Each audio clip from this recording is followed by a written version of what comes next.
Thank you so much for attending our webinar today.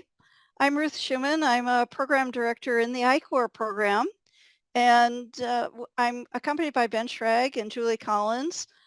We're here to talk to you a little bit about the I-Corps program. I'm going to have Ben kick us off today, and really his role today is to tell you how much he values this program, hopefully, and the importance to you and to your success in the SBIR or STTR program. And then I'm going to give you what I would call kind of the nuts and bolts of the program. And then I'm going to call in Julie Collins. And Julie is a lead instructor in the I-Corps program. She's been very instrumental with putting together a what I would call a revised program for our Phase 1 grantees, and has been working very actively in the cohorts that have taken place now in 2025. So she's going to talk a little bit about that experience and even share with you a video clip from I think it's several companies that have participated just recently in the program. So Ben, if I could call on you first. Thank you so much for being here. Thanks, Ruth. Hi, everyone. I really appreciate the opportunity. Thanks to all of our new awardees for taking the time here. I know you're getting a lot of things thrown at you, and not just by NSF, hopefully not literally thrown at you, but metaphorically. And so we know your time is valuable. And I do think that Julie and Ruth are going to have really important information here that would be super valuable for y'all. So yeah, just to give a little bit of context, I mean, I think many folks know kind of the basics of I-Corps, and you're going to get more details here. But you know, I'm one of the program directors in the SBIR program. Ruth and I actually started in the SBIR program as program directors the same year. And you know, I-Corps is really the crown jewel, I think, of the programming that you're going to go through in the SBIR program.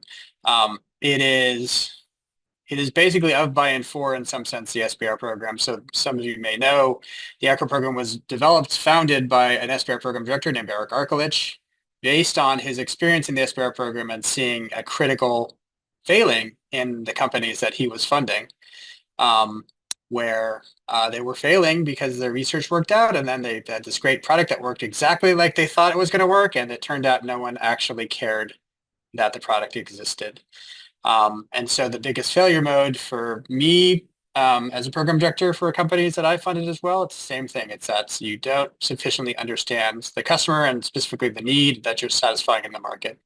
And so I-Corps is basically created to try to bridge that gap. You will notice the importance of I-Corps to SBIR. If you look at the I-Corps program directors over the years, a lot of them come from SBIR, and that's because we have an incredible sense of the power of this program and how it impacts companies before and after founding, you know, and university teams thinking about founding a company and so on. If you know, this muscle you're going to develop in I-Corps of understanding, you know, the process of systematically engaging customers is, along with your ability to do R&D, the two most foundational muscles you're going to flex as a deep tech entrepreneur. And so we view this as, you know, like I said, an indispensable discipline that you will hopefully learn and continue throughout the life of your company. And we bring companies back to talk to workshops. You all have been to the, or will go to the Phase 1 workshop, and you hear from our folks who got this award 6 or 7 years ago, and you'll hear from all of them that they started doing I-Corps and they never stopped. And that's why they're successful. So it's a lot of work. It's completely worth it. The Rolodex you'll build up will be helpful for when you start selling product, for when you start building partnerships. And last thing I'll say is that you're in great hands with Ruth and Julie and the entire I-Corps instructor team. These are top professionals, highly trained. They've got incredible experience from the private and public sector to draw on. And they are a huge resource provided to you to help you be successful. That's the goal. So best of luck with the program. I really hope folks make the time you'll need to go through this intensive process, even though I know you've got other things going on. And I wish you the best of luck in the program. Ben, before I let you go today, and thank you for that introduction to the program, could you talk a little bit about where companies that participate will report their results to NSF, and the program director's interest in seeing those results, or how this manifests after they have participated in the program? Yeah, so there's a bunch of places where iCore is going to pop up explicitly in your ongoing SBR relationship. So that you'll hear about this, but the iCore program culminates with kind of a lessons learned session, which I think is incredibly helpful for you to listen to each other and to listen to Julie and the instructors. And your program director, if they're available, is going to typically show up to that to hear what you've learned as well.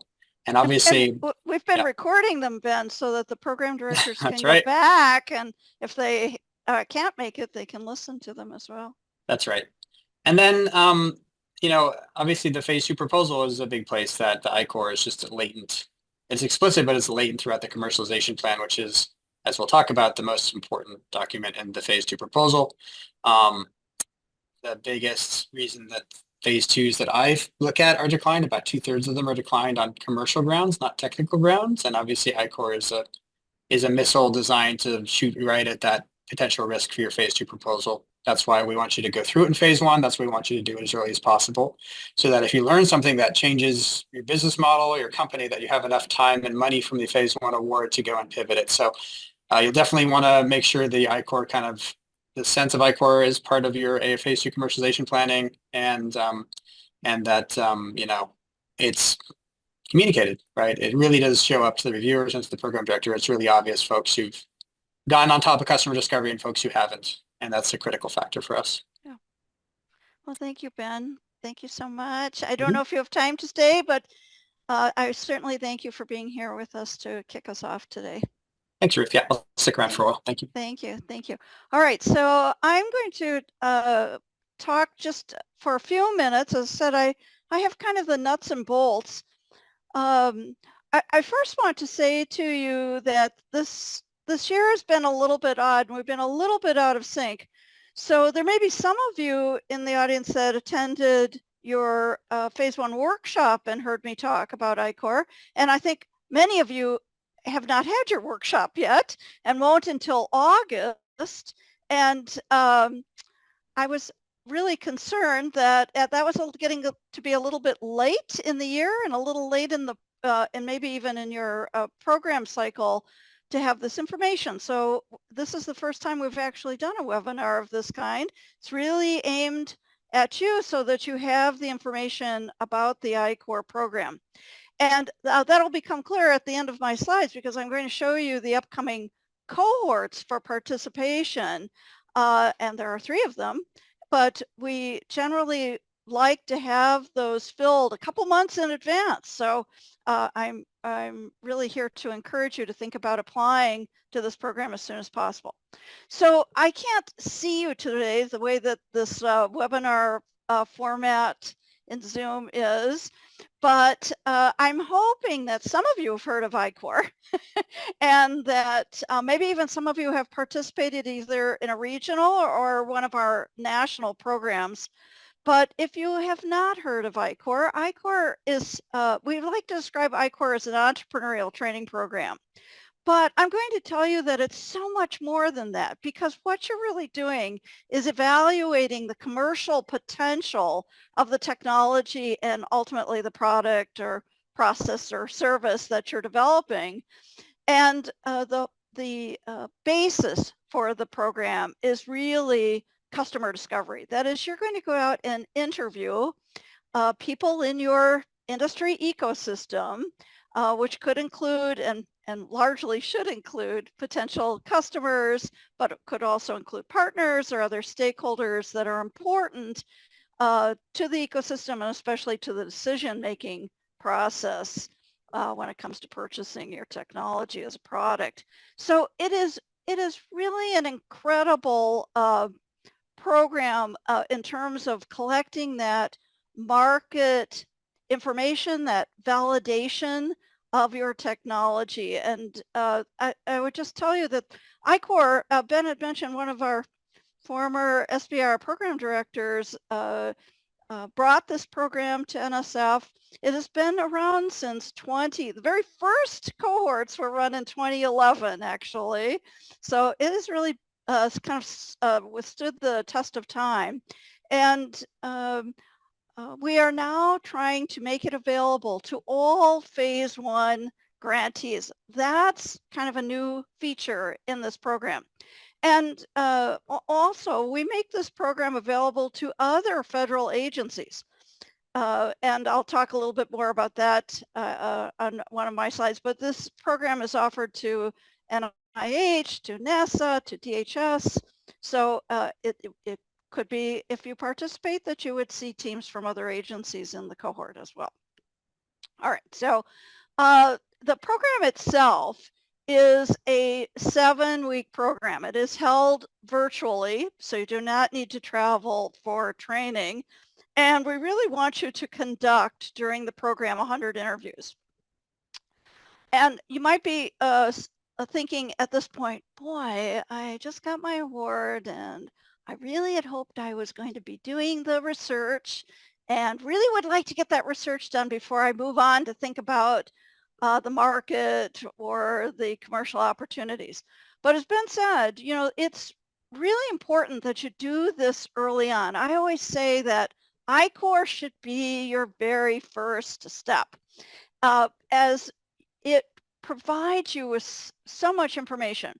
We're really using those 100 interviews as connection points to customers, to really help you identify your beachhead market, to validate that you have a problem that your technology can solve, and to also validate that it's a big enough problem that you actually have a sustainable business model. So this program is, you are at the perfect time for I-Corps. And I know, again, I'm sure you weren't thinking about immersing yourself into a program that takes 7 weeks and it's going to require 100 interviews, and that you are going to have to devote a pretty significant amount of time and effort to this. But I have been doing this now for over 5 years. I'm going to tell you that I have never had an SBIR company tell me that it wasn't tremendously valuable to them and worth every minute of that effort. So, well, I hope that you will be able to carve out the time for the program. So, a couple other things. If you have taken a regional I-Corps program, or you have been in our full academic I-Corps teams program, this SBIR program is really aimed at your stage of development. It covers a lot more material. It really moves very quickly.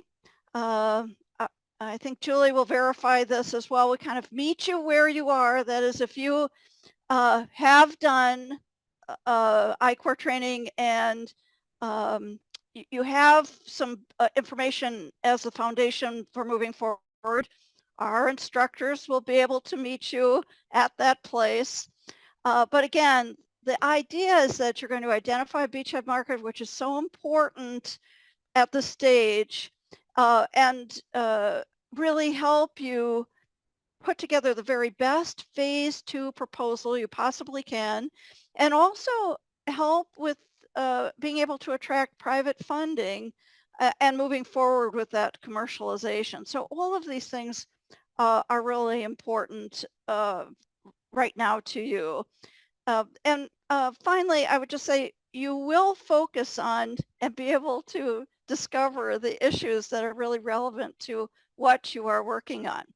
I would tell you that the most companies in this program discover information that they just didn't know. And some of them, actually many of them, make changes, which we call pivots. You know, they will have to pivot either because they discovered that there's a better market opportunity than they first thought, or perhaps the market they were going to approach isn't quite right for your technology. And even some realize that they might need to make changes in their technology. Your program directors are all aware of this, and we will have some information for you at the end of the program about how to handle pivots, but recognize that this is expected, and really it's the reason we offer I-Corps, so that you don't come to the end of your development and realize either you've developed the wrong thing or you're after the wrong market. And so we really want you to be able to use this information to accelerate the commercialization and development of your company. All right, so let me just talk for a moment about how to apply. Again, this is really the nuts and bolts. I want you to form a team. It requires a minimum of a 3-member team. We have names for the roles on the team: entrepreneurial lead, technical lead, and industry mentor. In our program, the entrepreneurial lead is typically the CEO of the company. And if not the CEO, it is really someone that's going to be responsible for business development. But most entrepreneurial leads are the CEOs.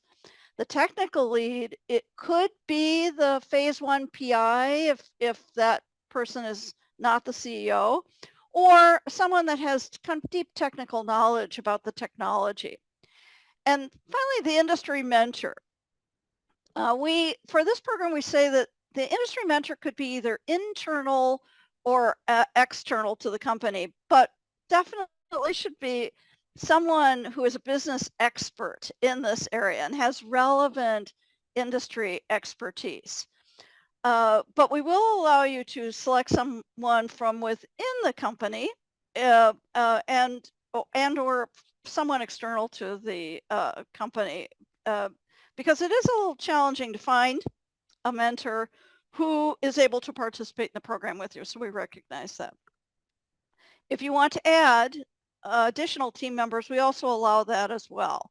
Sometimes it's nice to have an extra team member because it gives you an extra set of hands to get some of those interviews done and to do the other things that are required in the program. So it's definitely okay to have 1 or 2 additional team members.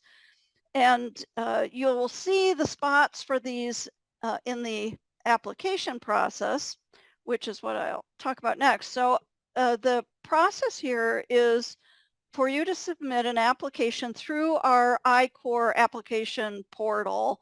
The link is on this slide. It's really simple, and in some ways a little bit similar to that project pitch that you submitted prior to your phase 1 proposal. So I would like at least a 5-sentence bio for each of the team members. I need an email address and of course their name, and then a brief 1 to 2 paragraph description of the technology and kind of the stage of development, a brief paragraph about where you think the commercial applications are, and another paragraph about your current commercial plan. And be sure the form will ask for a previous NSF award. Please use that little question to put in your phase 1 award number. Very helpful to me. And once you submit that, it comes right to me. I read the information. If I have questions, I will reach out to you and ask those questions. Sometimes I ask you to consider changes in the team role structure. Sometimes I just have questions about the technology or stage of development. I will write to you if I have those questions, and then I will place you into a cohort. And if you have a cohort preference, you may write to me and tell me that preference. For the remainder of 2025, there are 3 cohorts available. These training cohorts have 20 to 24 teams typically in them.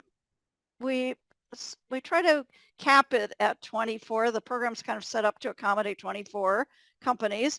And again, I will add you to the roster for that cohort, and you'll see that you have been accepted through a message and on the roster for that cohort you've selected.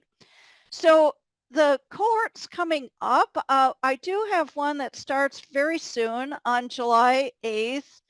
That may be a little too soon for most of you.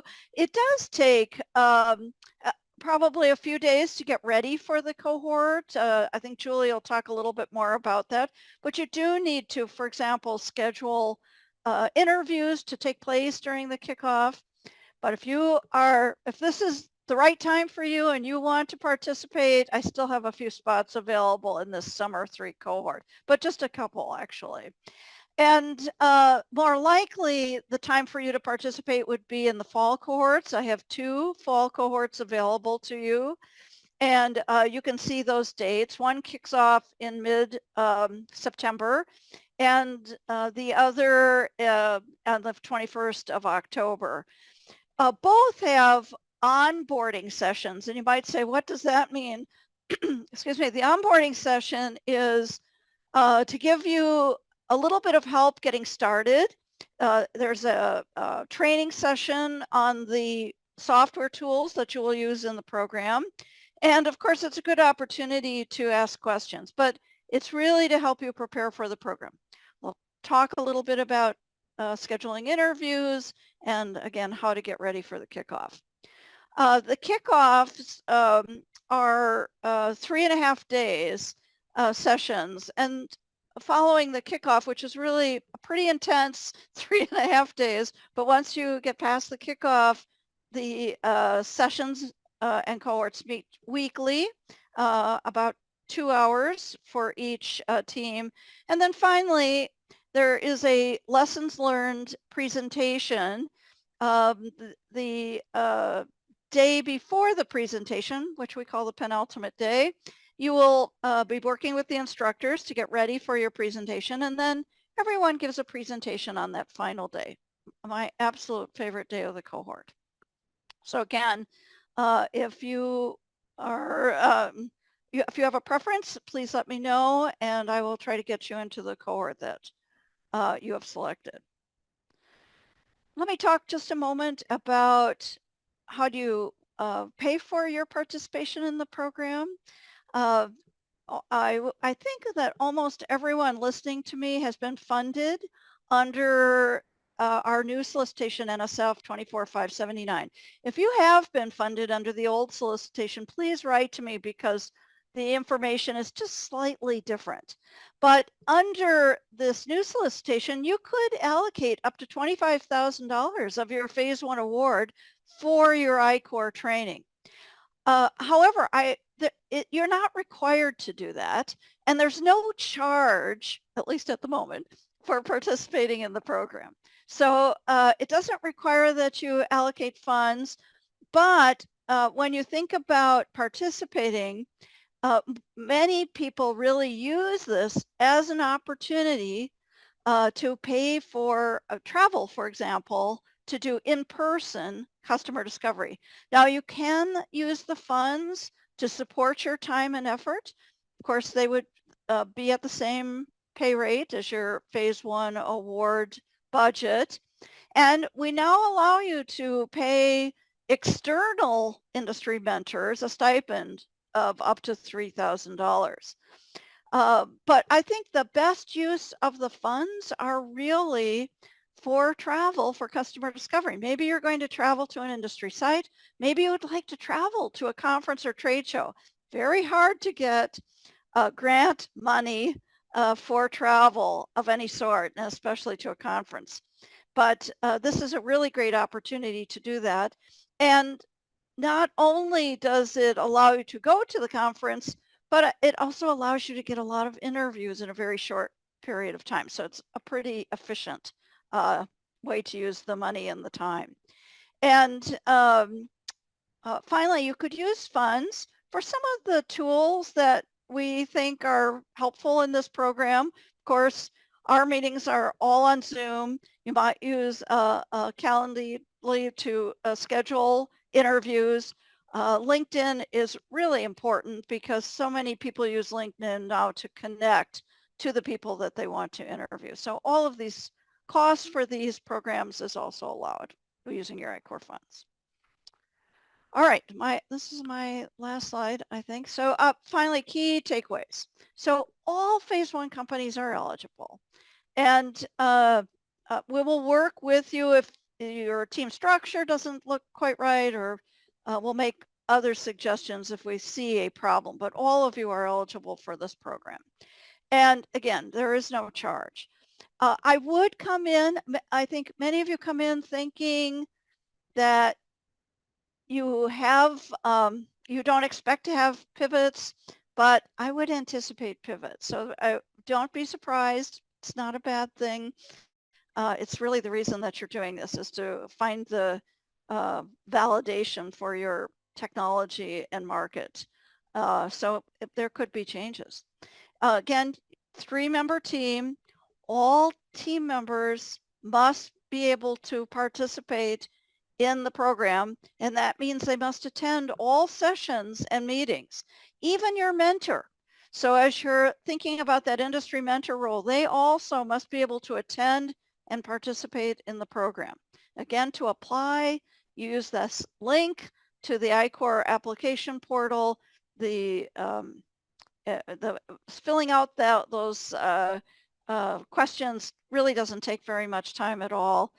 And finally, if you are interested in this upcoming summer cohort, I really probably need your application by July 1st at the very latest. That cohort kicks off on July 8th. And oh, by the way, you probably noticed I had grayed out the onboarding session. That's because it already took place, but we did record that. So you would be able to listen to the onboarding session to help you get ready for the cohort. And again, I'm thinking most of you are probably more interested in the fall cohorts, but I do need those applications now.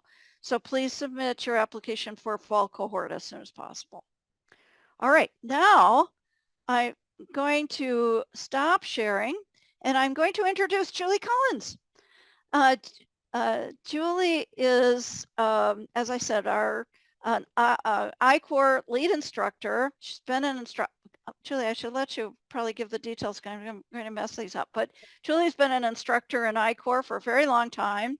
She teaches both NIH and NSF cohorts as well, which are slightly different from each other. But I think her favorite application of this technology program is really SBIR and STTR companies. She loves working with companies. And I think you'll all see that as she goes through her talk. Yeah, thank you, Julie. Ruth. You were mentioning we've been doing this since 2011, and I think the first cohort I participated in was in 2012.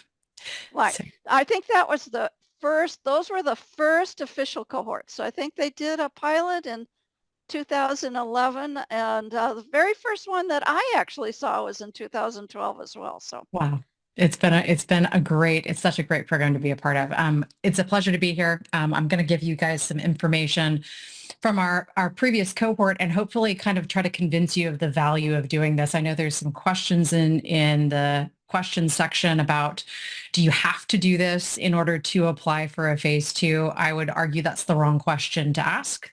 The question should be, should you do this in order to be competitive? To start off, I am actually going to give you guys a taste of a little bit of the videos that we get in the final presentation, and then I'm going to work backwards and walk you through some of the slides and content and topics that we go through. So what I'm going to show you is a compiled video of 2 different companies.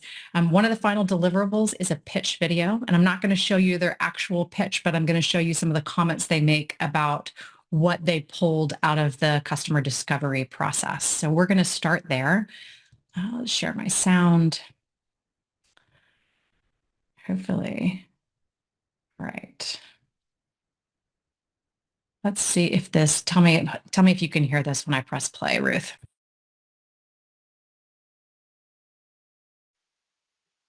Good afternoon. Our company is Defined Bioscience. We are a biotech based in San Diego, and we make animal-free, serum-free, and fully defined reagents for cell culture.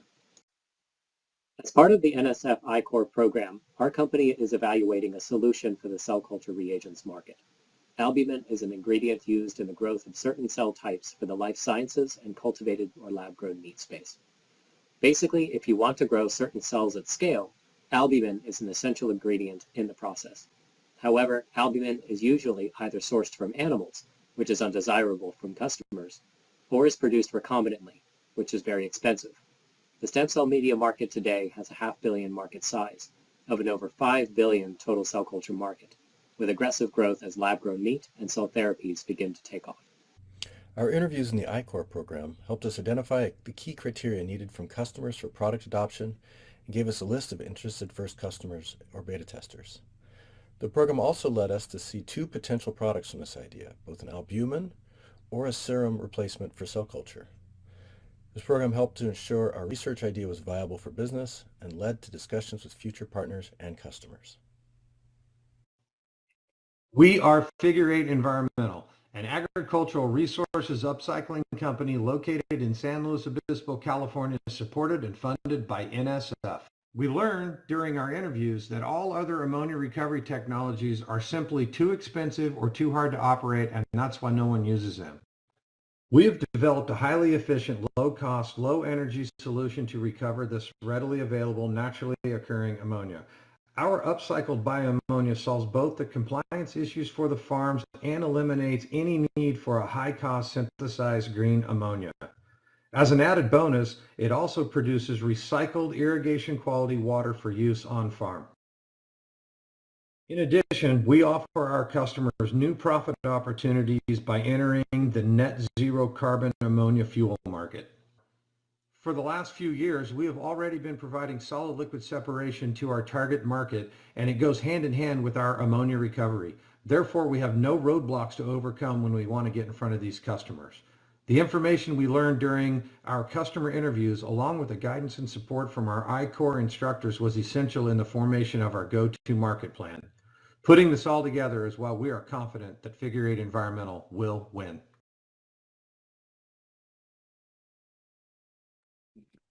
Those are two of my favorite companies that you got to see. They really put in a lot of effort, and there's a full video. They had a 2-minute full pitch video to say why they win and why their company wins. And so now I just want to give you a little bit of an understanding of what we hope to accomplish, what we hope you would accomplish in participating in this course. I'm going to pull up a couple of slides. And the idea here that I want you to think about is, what is the value of this? I know that 100 interviews is a lot. There's a lot of questions about mentors and how do I get somebody to participate. And I just want to encourage you that nobody has ever said, I'm sorry, I did that. Okay. This is a program where there is always a value in doing 100 interviews. And so where I want to take you is this idea of beginning with the end in mind. So you guys are in the middle of a phase 1 grant. You're thinking towards phase 2. And I actually want you to think about what it's like to actually be a successful company. The I-Corps program is developed to help you refine your understanding of how you're going to win in the market, for you to understand what is your competitive advantage. And we look at this from two different sides. For those of you who are not familiar with the image that I've got on the screen, this is a business model canvas. It's what we use as our template to think about the blocks that have to go together to be successful. We take you through a process of thinking about, where is your actual solution advantage? Where do you win in the marketplace? And then we also help you think about, what is the business advantage? Why does your company win? And I know that from an SBIR perspective, a phase 1 perspective, you guys have written about what your solution advantage is, what your technical advantage is. But there's a flip side to this conversation, which says, why do you win with a particular customer group? And then from a business advantage, that's great if you can figure out how to make a better solution, but can you create a model for delivering value in the marketplace that ensures that your company is a defensible company, that you can compete, and I'm using a sort of software solution, but you can compete against Amazon AWS. I mean, what helps you to keep your defense in the marketplace?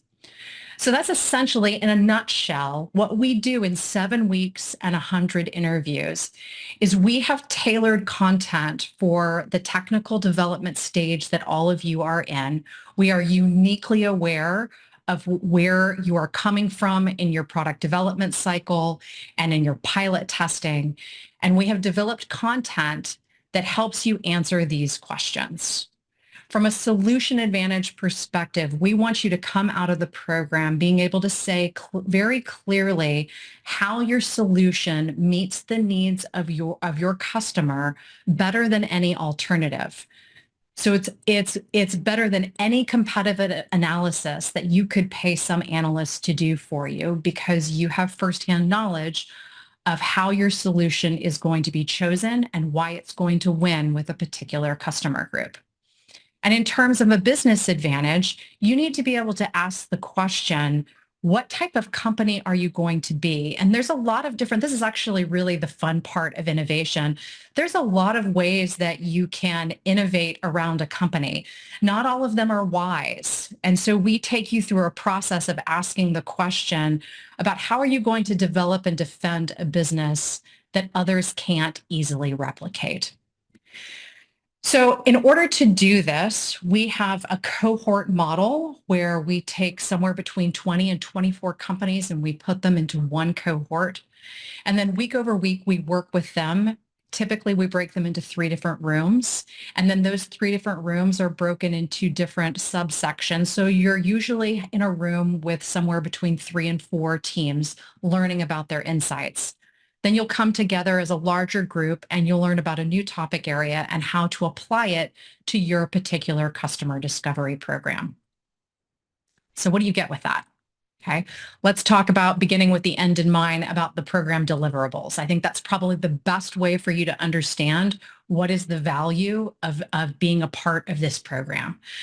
So it's not just that we're going to ask you to do 100 interviews. In fact, 100 interviews can be a whole lot of noise if they're not done with a structured process that allows you to identify patterns in the marketplace, to explain the circumstance and context around why one particular group of customers would choose your solution in the next 1 to 3 years, whereas another group of customers probably are going to want to see some sort of market traction. We're going to teach you how to identify those identifiers in the marketplace, which allows you to come away with, so one of the companies that you just heard about was Defined Biosciences, and this is one of the slides from their final presentation, where you can see how they took all of the hypotheses that they were testing about their product, its performance, its criteria for adoption, and they looked at whether or not they were going to succeed in one of 3 different markets. They had very structured data giving them a roadmap of why should we start in one particular market and then move to the next. Because remember, sometimes it's not about creating dominance in one market. You might need to start in a particular market and then move to an adjacent one later. You want to have the evidence for why you would do that. The other thing that you're going to learn how to do is to think about how to look at the interviews across the ecosystem. How many people have you spoken to? And what I find really interesting about this, I know some of you have said that you've participated in regionals. I actually just finished a regional program with a bunch of companies that are currently in market, and I had them produce one of these maps with 20 to 30 interviews, and every single one of them was shocked at how much they had not covered the industry and how localized their interviews were. So we're going to take you through a process of saying, have you covered the industry? Do you know about the gaps and risks across the industry? Your final deliverable is in 2 different pieces. It's a video and a presentation. If for any of you who have participated in the academic NSF I-Corps program, we've tweaked the deliverables a bit. The video is actually a pitch. We give you an opportunity to actually pitch your company and your solution to the rest of the room. And then we actually ask you to put together a presentation that provides the evidence for that pitch. So yes, it is describing your learnings throughout the cohort, but actually it's describing the evidence of why your solution, and why your company. And from that, you're going to create an entire deliverable that takes the insights from those interviews and creates a roadmap. And everything that you're putting together in this final deliverable can be used in your phase 2 commercialization plan. It can be used in a pitch deck. It's going to be used in a company development timeline. And hopefully these are actual tangible pieces that you can use in your company. They're not just another program and another piece of work that you have to do. You're going to answer questions like these. How are you defining your beachhead market? We're going to take you through a process of asking a bunch of questions about what your customer priorities and opportunities are. We're going to have you look at your solution, unpack it in various ways, and say, how do your capabilities align with what you're hearing in the market? And then ultimately, we're going to help you think through how to do a market sizing exercise that's a lot more detailed and with a lot more fidelity than just looking at a big market estimate and saying, I'm going to take a 1 to 5% sliver of that. So when you're talking about the beachhead, you'll be able to look at the different interviews and actually mask them to things like cost of your solution, performance metrics. This is another representation of why Defined Biosciences said they should start in the cultivated meat sector. Another company that you didn't hear from is called GeoFinancial. They take methane data and they sell it to upstream producers in order to help them with their operations. And when they first entered into the course, they knew that they were probably selling to some part of the oil and gas industry. But if you're not familiar with oil and gas, it's a very large behemoth industry with a lot of players, and you got to really figure out who you're going to be working with. Through the process of doing 100 interviews, they really realized the value that their customers were spending 80% of their budget on a 20% solution, and that there was a particular niche of the market, a beachhead of the market that was willing to pay more to have 100% coverage, and that's what they offered. The value of iCore is that it helped them not just to identify the direct customer, which they largely sort of knew, but to also understand who those customers were selling to and how that helped them to segment the market into a beachhead that actually made sense. So in sort of total, we're going to ask you to think about your customer needs. We'll have you put together workflow maps and stakeholder ecosystems and priority charts, so that you have a detailed understanding of who those customers are. We'll also work with you on solution MVPs. There's a lot that can be said about putting a piece of paper in front of somebody and asking the question, what does this do for you? Am I understanding what drives value for you? And I just gave you the conversation about GeoFinancial that has a solution that takes the customer from spending 80% on a 20% solution and allows them to have more of an 80% or a full solution. They actually created this particular slide and put it in front of customers to gauge whether or not they understood the frequency that the data that the customers were purchasing, the coverage, and the amount of spend. And then they put this big circle on it and said, what would this do for you if I could give you information within this circle?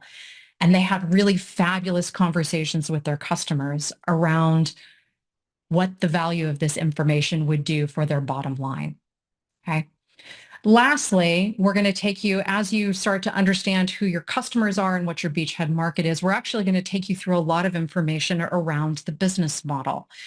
And this is where it gets to be fun. We track the companies into different groups so that we can really hit things that make sense to you. But on a high level, we're going to have conversations about how you make money. You probably all have a pretty good idea of what you're selling, but have you thought about all of the revenue streams that you could pull from your particular solution? Not just the initial one, but follow on. Have you thought about timing and frequency and pricing strategies? We'll talk about some of those things. We'll also talk about unit economics. How do you reduce your selling costs and increase your lifetime value of your solution to that particular customer? We'll have conversations, and we'll do this in group sessions, and we'll also do this in office hours. And then we'll also think about, how do you protect this castle that you're building? How do you create something that is defensible in the marketplace? Lastly, as I sort of wrap this up in terms of final deliverables, we do require that everybody consider where they're going to do their pilot site testing. This is a particular dovetail into the phase 2 commercialization program, but we're going to talk about this in detail and help you understand why finding a customer that's going to do a paid pilot or a shared resource pilot with you is much more impactful than just using a friendly that you already have a relationship with. And we'll also, for those of you who are at that stage, we'll also help you to start to put together your pilot data. This is a confusing chart, and you don't need to understand all of this. This pulls from GeoFinancial again, and this is an actual sample of the demo data that they are starting to show customers to ask. If we showed you this methane emissions data in a particular basin area, what would you do with this information? And it drives really great conversations about the product and the pricing and the way that it would be delivered.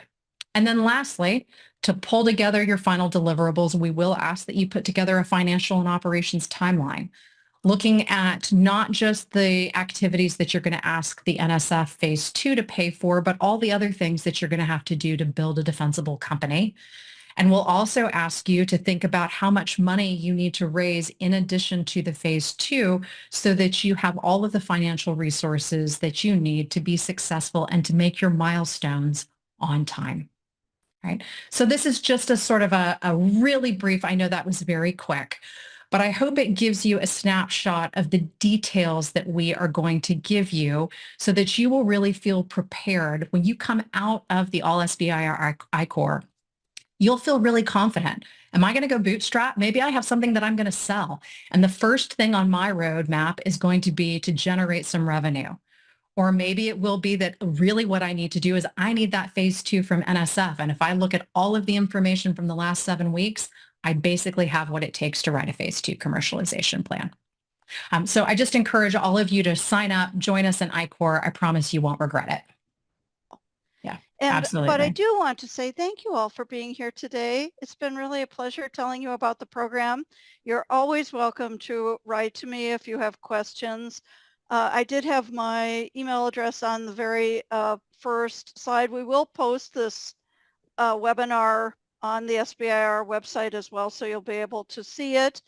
But I'm very easy to find. It's rschuman@nsf.gov, or you can write to icorps@nsf.gov, and both of those email boxes will come to me. Thank you so much. I look forward to getting your application. And Julie and I will look forward to seeing you in one of the upcoming cohorts. Perfect. Thank you so much. Thank you, Thanks, Julie. everybody. Thank you, Julie. Thank you. Thanks, everybody.